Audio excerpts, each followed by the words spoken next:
Howdy folks, hope you're all having a good one, and welcome back to Star Wars Outlaws.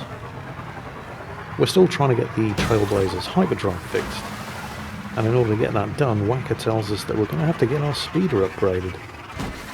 Don't exactly know why, he's keeping his cards remarkably close to his chest where this is concerned, but in order to upgrade the speeder, we're going to have to contact one of our first experts, a speeder mechanic by the name of Cello. She did live in a wind farming village near Jaunter's Hope, but on checking with the residents of the village it turned out that she's moved up here, because apparently she did something that didn't make her too popular with the residents of the village.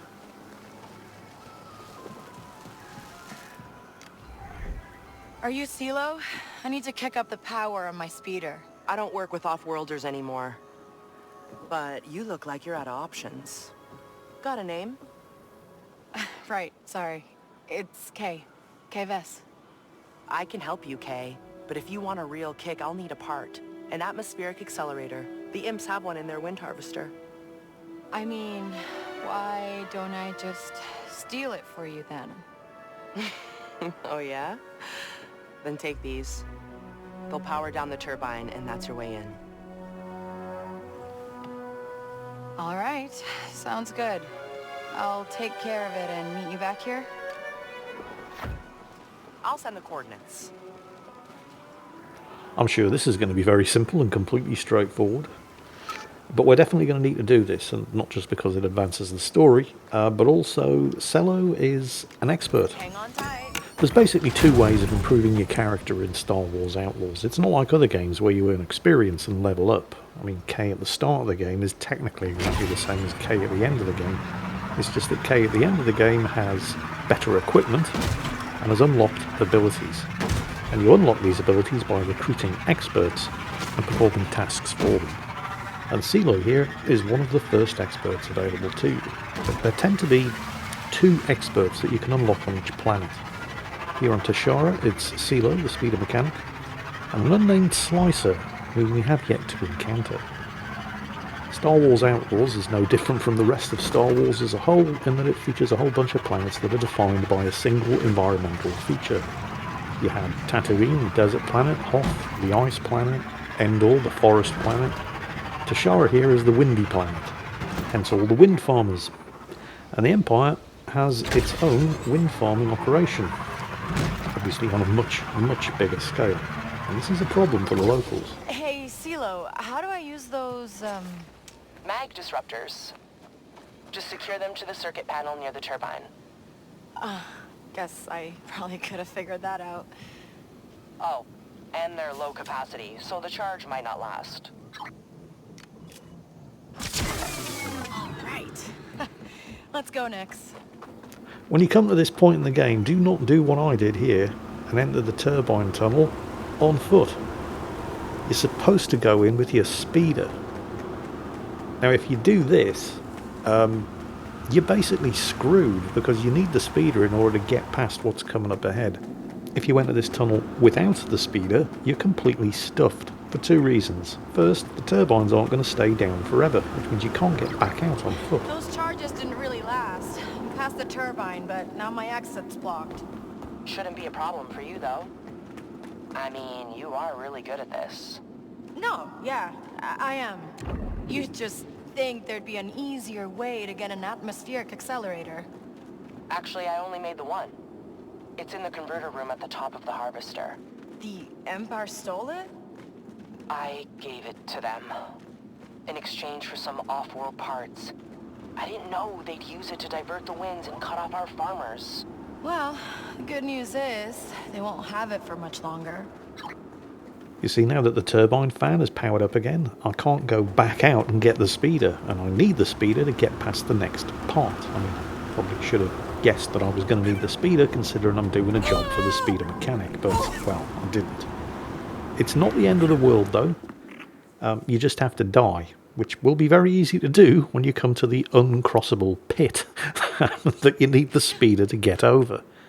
And when that happens, the game restarts you back next to the turbine fan on the inside with your speeder right there as a sort of, yep, we knew dumbasses like you were going to be playing the game. Here, take the hint, why don't you?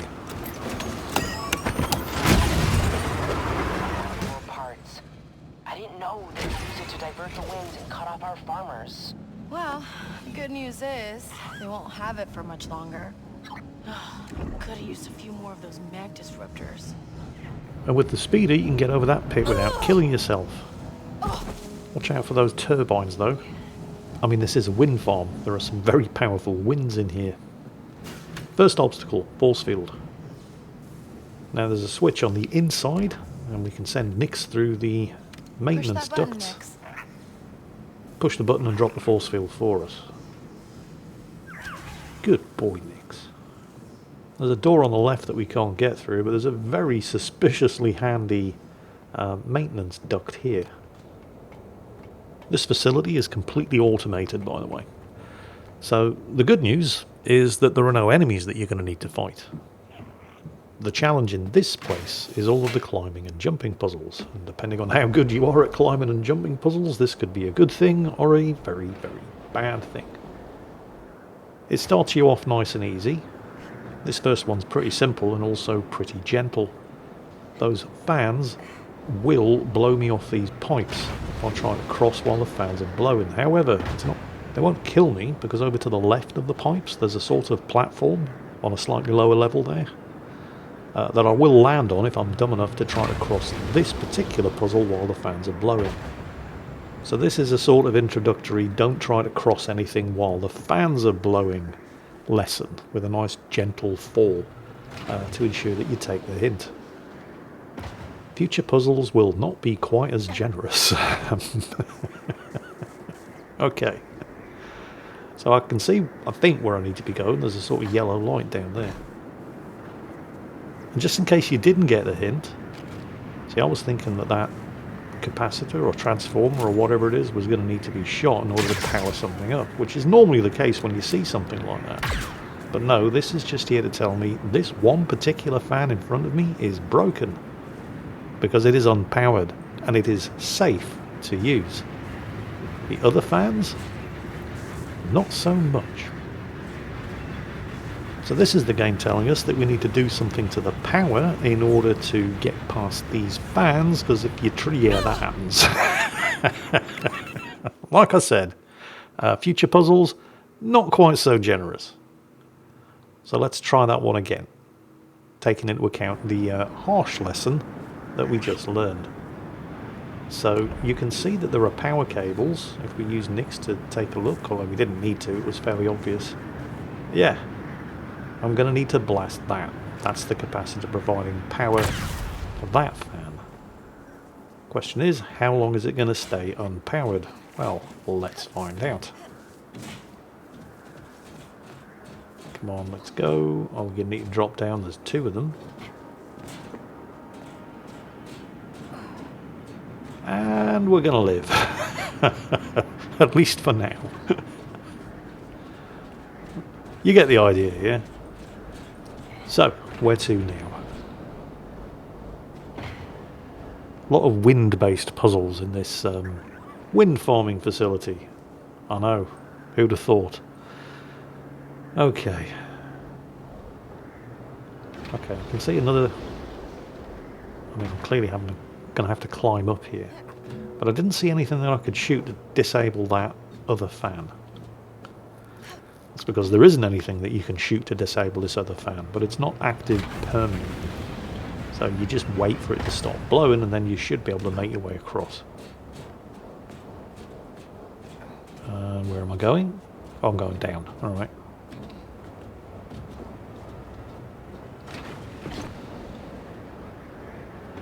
Now we can get into this broken pipe.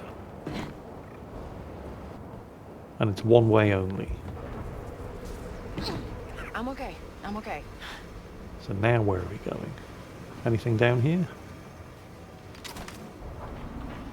Actuating module. It's some kind of crafting material, an upgrade resource, maybe for the speeder or a blaster, not sure. But better off in my pocket than lying around in a dusty old chest.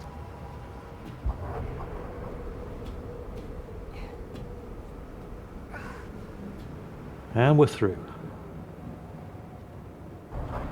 Now what are we doing?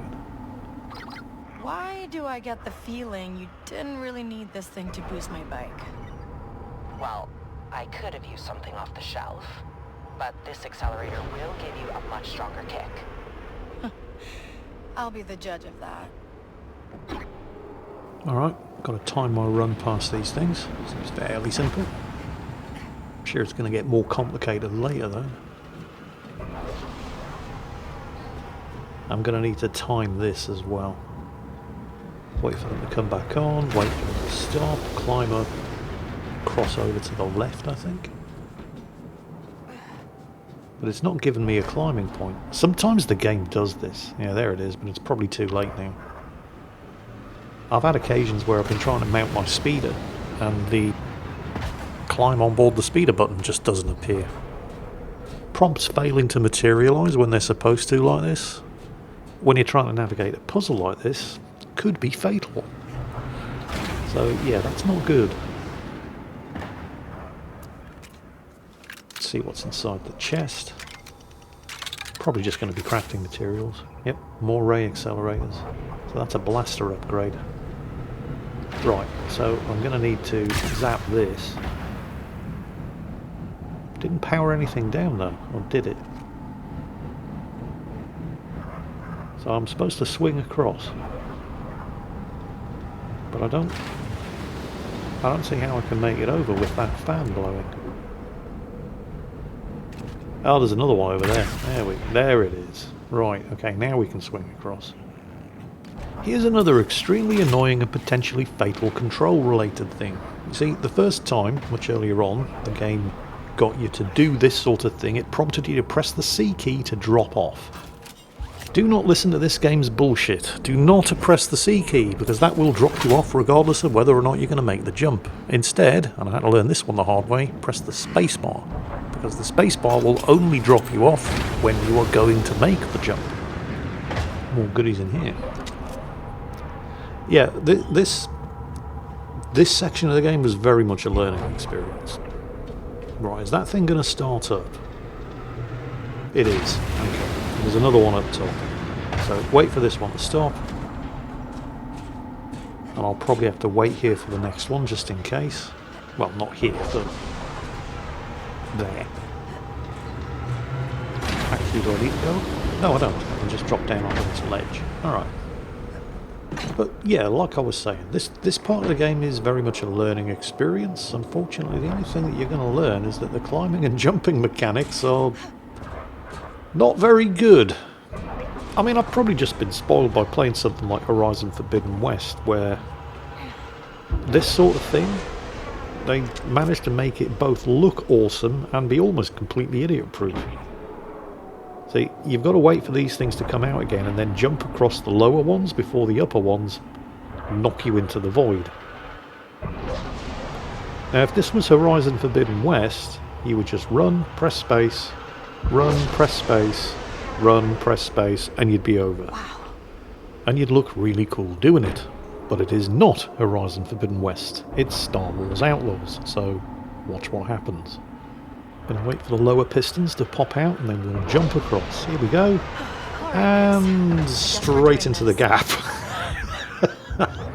which cost us a health bar, which is a bit of a problem because we only have 3.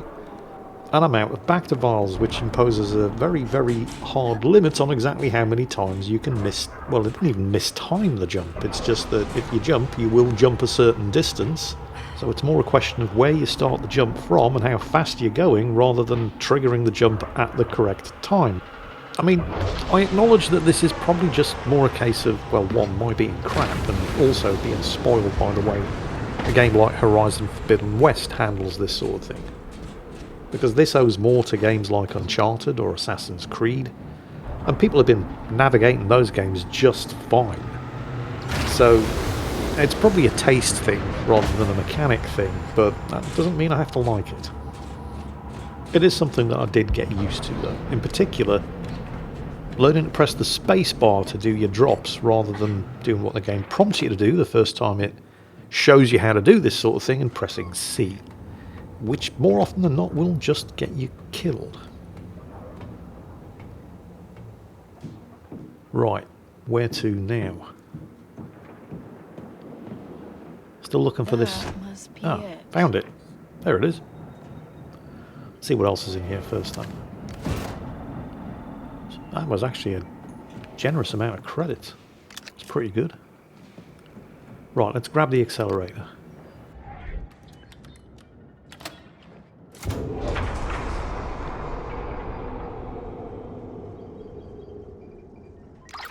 I have your accelerator. It looks like this place can't run without it. I told you it has some serious kick. And hey, with the winds back to their natural course, you'll have a way out. You can see this is another point where I've been conditioned by playing Horizon Forbidden West, where I would have been able to grapple straight over to that swing point from the one that I'm on. But you can't do that here. I mean, to be fair, the game does do a reasonably good job of signposting stuff once you actually know what to look for. Oh, and there's my speeder. Hang on a minute. I didn't leave it there. Ready to go? Ah, whatever. Let's get out of here. I've got the atmospheric accelerator. We shut down the Imperial wind farm, which the residents of the nearby wind farming village will be very happy to hear. Now we need to get this back to Silo. Whoa, Nix! You hanging on back there? Oh, actually, yeah, Nick's hanging on back there. There's something I need to show you. Check this out. This wasn't even something that I noticed until much later on in the game, but watch Nick's. Sitting there on the pannier on the back of the bike. Watch what happens when you activate the boost. Keep an eye on him.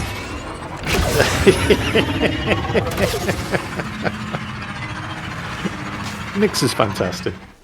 While we're in the spirit of showing off just how amazing Nix is, this is something that I didn't discover until I must have been about 40 hours into the game. Aim your blaster at Nix, but don't pull the trigger. Watch what he does. Pew pew!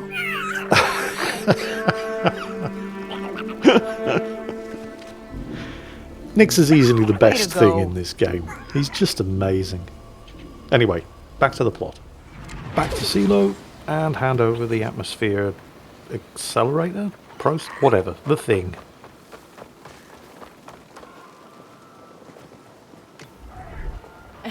What did I tell you, CeeLo? Easy. I never should have made this. At least now, it'll be used for something good. Good is a bit of a stretch. Well, I like you a lot more than I like the Empire. Where's your speeder? I'll just juice the repulsor here, and you're all set. Bet it's strong enough to ride double now. Huh. Really? I meant your little pet there. Yeah, me too. That's what I meant. Thanks. I should go. See you around, Kay. So now we've unlocked the speeder boost. And that's not all. Now, this is more like it. All kinds of new stuff unlocked as a result of unlocking Silo herself as an expert. Experts are where you get all of your special abilities from. But it's not all just as simple and straightforward as unlocking the expert, though, although unlocking Silo as an expert has given us the speeder boost.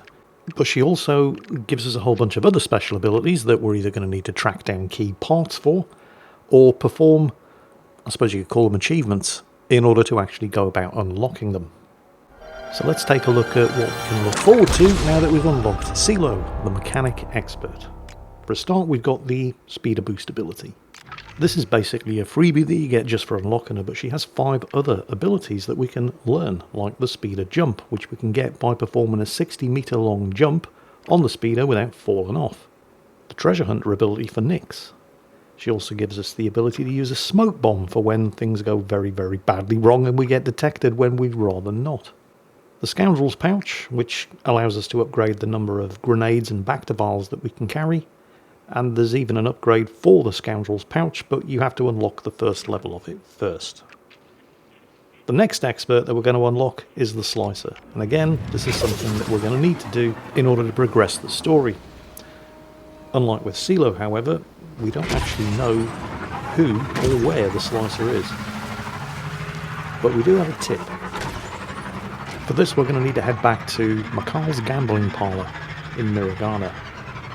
And actually, while we're here, since we seem to be showing you all of the cool little incidental features that I've discovered along the way, it's time for another one. If you take a right turn as you come out of the gambling parlour and head down these steps, this takes you out to the Muragana city outskirts. It's also a way of getting in and out of the city without going through the Imperial security checkpoint. So right before you exit the city itself, here we are on the map showing you exactly where I am, right here, and take a right and head down this side alley.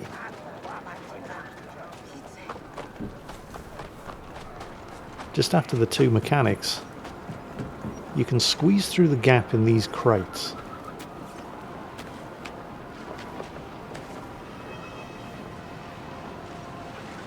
Can you hear the music? Crawl through this vent, and there's a bunch of cleaning droids having a disco. And there's loot in here as well, of course. But there's a bunch of cleaning droids having a disco. Anyway, on with the plot. I've received a tip that some of the criminals hanging around in Macal's gambling parlour might know something about this mysterious slicer that I'm supposed to contact. Instead of being obvious about it though, it's probably better to just keep your eyes and ears open. I need you to put me in contact with Isla Bren. I am not interested in some second-rate slicer. Isla's contact says she's not taking any jobs. Perhaps I should have a few words with this contact. Good luck with that. He rarely leaves the Dawn District. He practically lives in our landing bay. I bet Isla Bren knows where to get some good slicing gear. There we go, intel resolved. This doesn't give us the location of Isla, but it does give the location of Isla's contract broker, who is in the Crimson Dawn District, apparently living in the landing bay. This is really good news because I have a very good reputation with the Crimson Dawn Crime Syndicate, which means I can just walk right in. It's not like earlier where I had to get stuff from the Pike District and they didn't like me very much, so I had to sneak in. So this is going to make things a lot easier. Since I do have a good reputation with the Crimson Dawn, this means I can just walk right in through the soup kitchen that they use as a front for their base of operations. Because I have a good reputation, I can just walk in. If I had an excellent reputation, you can see there's a bunch of stuff lying around in here. With a good reputation, you can't just pick that stuff up. It counts as theft, you'll lose reputation and they'll throw you out. With an excellent reputation, you can help yourself to anything lying around in a syndicate-controlled area. However, regardless of your reputation, they still won't let you into their restricted areas, like the landing pad, which is where I need to be. So I'm going to have to find a way in, and it can't involve the use of violence. Well, it can, I'm just not allowed to shoot anybody. How's it going? The syndicates also have these exclusive merchants inside their areas, which sell a whole range of stuff that's only available at bargain prices, by the way, depending on your reputation with the syndicate. But stuff that you can only get, like that Nar Shaddaa Thief's Vest, Thank the Dawn for that. that's only available if you do have a good reputation with the syndicate. So how am I getting onto that landing pad without alerting the guards? Well, if you walk around here, at the moment you're not in the restricted area. But once I step onto the landing pad, I am. Stay So if I get spotted now, I'll get thrown out. However, this part is actually really, really simple if you're on this part of the story. You can see the contract broker over there next to the crates in the middle of the pad. While he is here, there are actually less guards on the landing pad. Those two guards over by the entrance to the landing pad are still there. But over to the right, there's normally a guard on the platform there, and there's also a patrol that wanders around the back. But they're not here if that contract broker is present, which makes this really, really easy. Hey, so, do you know a slicer named Isla Bren? She's not looking for more work. Oh, I don't want to hire her. I'm a slicer, too. I just want to talk. You know what? Suit yourself. Isla, I got some amateur here asking for you. Is this a joke? I'm on a job. What do you want? Oh, my name's Vess. I'm looking for some new slicing tech, and I heard you're the best around here. Vess, you don't say. Bring me an Imperial code sequencer. Then we'll talk. Huh, look at that. She actually sent coordinates. Lucky you. Before I rush off and check those coordinates, though, I'm going to take advantage of the fact that 3/5 of the guards that are normally present on this landing pad aren't here. Because all of the syndicates on all of the planets have a vault where they keep their most valuable stuff. And the Crimson Dawn vault is back here. Now normally this is really tricky. You have to send Nix over there to hold down the power lever and turn off the fan. And you have to time it so it happens without getting busted by the patrol that normally wanders around here. But it's not here today. So I'm going to take advantage of that. Just because the Crimson Dawn like me doesn't mean I'm not going to take the opportunity to rip them off when they're not paying attention. So all of these vaults are protected by 3 key cards. You can just find these key cards in the normal course of being out and exploring the world, but if you manage to make it into one of these vaults, there's always a computer nearby that if you slice it will give you the locations of the key cards. Now the key cards are always in hard to access areas and you still have to get them, but once you've got all 3 you can lower the force field and help yourself to the contents of the vault, and I do have all 3. I've also just picked up a key card for the Rempali space station in Toshara orbit. Don't know what I need that for, but I'm sure it's going to come in useful in the future. But this is the Crimson Dawn Vault on Toshara. What do we got? Whoa. Something good? Kay seems impressed. And it's a speeder paint job. Kay is very easily impressed. Okay, whatever. But we've retrieved some treasure, and this is also part of the unlock conditions for one of the mechanic expert's new special abilities, so it's all good. Right, anyway. Now we need to get out of here, again, without being seen by any of the guards. Although, again, it's going to be a lot easier, since the Slicer's contact is on the landing pad, and appears to have dismissed 1 lookout and 1 patrol. So we send Nix to power down the fan, which allows us to sneak out. And with the guards on the entrance to the landing pad looking the other way, I can pretty much take my time and loot anything lying around here as well. Except there doesn't appear to be anything lying around here. Okay, we'll just get out of here. Let's not push our luck any further than we need to. You notice that when we were communicating over the holo with Ayla Bren, the Slicer, and we said her name was Vess, she said, Vess, huh? And that appeared to change her mind.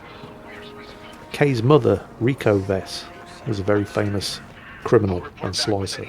And it looked like Ayla recognised the name. And they're both kind of the same age, so it's likely that Kay's mother and Ayla were associates or competitors. But she definitely knew who we were, based on our surname. Right, anyway. What is it we need to recover for her? Some kind of Imperial... let's have a look. Steal the code sequencer. Right, so some kind of slicing gear. Okay, she sent us coordinates. Where is it? Yeah, it's in Imperial territory because of course it is. At least it's not in the heart of the Imperial base located in that sector. So it shouldn't be too difficult. So we need to steal a code sequencer from an Imperial technician located at this outpost. Now, you can actually wander around Imperial territory no problem, as long as you don't do anything, you know, obviously illegal. The outpost itself, however, and the Imperial base located in this territory, these are restricted areas. So you will be shot on sight if they catch you wandering around here. There's actually a really, really easy way of doing this. You just identify the technician, and then you send Nix over to pick their pockets. Job done. But of course, I'm stupid, and I insisted on doing it the hard way. Behind you! There's the technician. Are you even listening? We're going to fast talk them, get close enough to knock them out. Oh crap, here comes the patrol. There's no way I'm getting out of this. Nix, keep them busy. No, then I can grab the sequencer and leg it. Orange, let's go next. Let's go! Isla, I have your code sequencer. Where do I bring it? Bess, good timing. I'll send you my location. Come as soon as you can. Yep, caught trespassing. Although it could be worse. I wasn't caught assaulting any Imperial officers, but this is going to be a small problem. So it's called speed, and now I'm out of the restricted area, and get the hell out of here. Try to avoid driving into the livestock. So, I'm wanted. There are a couple of ways of dealing with this. You can either find a corrupt Imperial officer, there's usually a couple hanging around in the major settlements like Miragana City, that you can bribe to wipe your wanted status. Or you can just stay on the run for long enough for the Empire to get bored and stop chasing after you. Although that can be easier said than done, because while you're being chased, Imperial presence on the roads increases massively. But if you can give them the slip for long enough, eventually they'll just abandon the search, and you're free to go about your business. Unfortunately, my business at the moment involves bringing this stolen code sequencer to Ayla, and she's in the process of infiltrating the Imperial forward base in the Southern Falls area of Toshara. So I have to sneak into an Imperial base. Oh, what fun! Join me in the next episode, where I have no doubt you will be amazed, although probably not surprised, at just how horribly, horribly wrong this can go very, very quickly. Hope you've been amused by this one, and as always, take care, and I'll catch you next time.